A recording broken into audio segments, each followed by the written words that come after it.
Hi guys, I'm Kate Emily and welcome to video 4 in your What's the Next Step video series, talking about marketing strategies and tactics that you can implement in your own business. So today I'm going to be talking about guest posting and why it's such a great way to market your business or service. So by doing guest posting, what it really does is position you as the expert. And it also helps to get great link backs to your website, which if you're familiar with SEO, if you don't know what SEO is, search engine optimization, it gives you great Google juice, which is what Google loves when it's wanting to promote you to the top of a search category.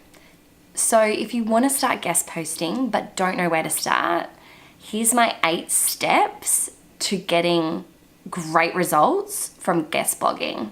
So step 1, create a list of 10 blogs, sites, news papers that you want to write for. Easy, right? Step 2, create a contact list and work out who these people are that are going to be the best people to contact within these publications. Go dig as deep as you can to get a first name. Sometimes you won't be able to because it will be like press@blah.com. But if you can, get a first name because it's going to make such a difference to whether your email gets read or not or replied to or not. So this is a critical, important step. Step 3 is don't write a press release. So guest posting isn't about you just posting about your product or service on someone else's publication. No, it's about integrating your product or service into an awesome article that the publication is going to want to present to its readers.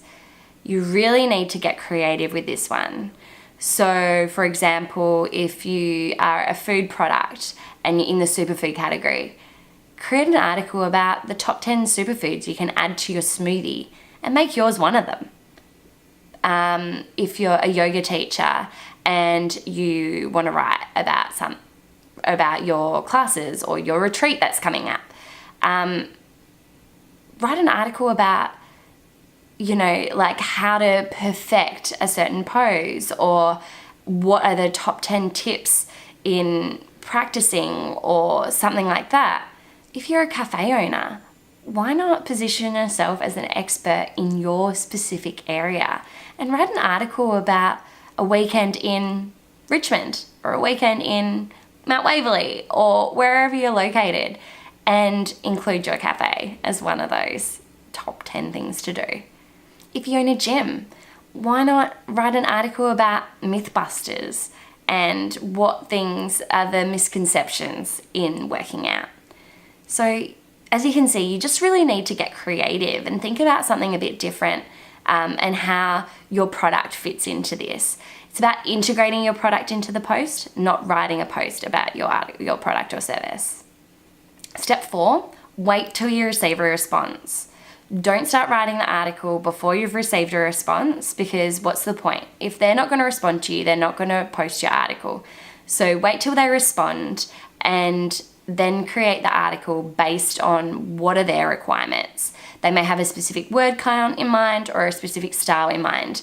So save yourself the time and write an awesome pitch in step 3, but then step 4, wait until you receive that response.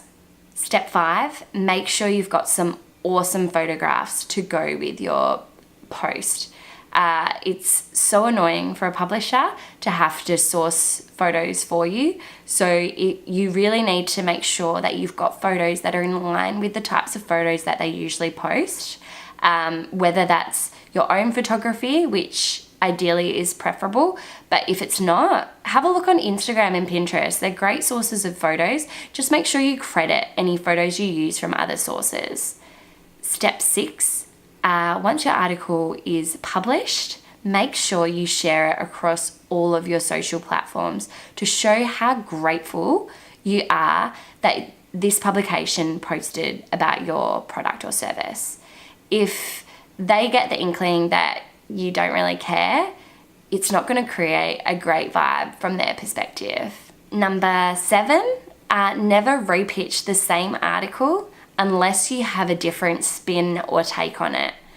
Not only is this really bad from an SEO point of view to have the same article on 2 different blogs, it also looks super unprofessional and doesn't come across great for the blogger. They don't really want to be posting something that their readers may have already read on someone else's blog. So while you can talk about the same idea, make sure it's written completely new and got a different sort of spin on it. And this may take a bit more time, but hey, you'll have 2 publications that are posting your articles at this point. Number 8, nurture this relationship. So whether that means writing more blog posts for them in the future or becoming a contributor to their site, or what about getting them to write an article for your site if you have a blog, or get them to write something for your social media or link to them on Facebook or Twitter. Building that relationship is going to go a long, long way in them continuing to promote your product. So that's my 8 steps for guest posting. It takes a lot of effort and a lot of time, but it's extremely valuable, free way of getting promotion. And it's basically tapping into an audience that you want to tap into. So that's the end of video 4 on guest blogging. Tomorrow I'll be talking about collaboration and why it's such a great strategy to implement in your business. So until then, feel free to email me any questions you have at kate@kateemily.com, and I'll get in touch when I can. Bye.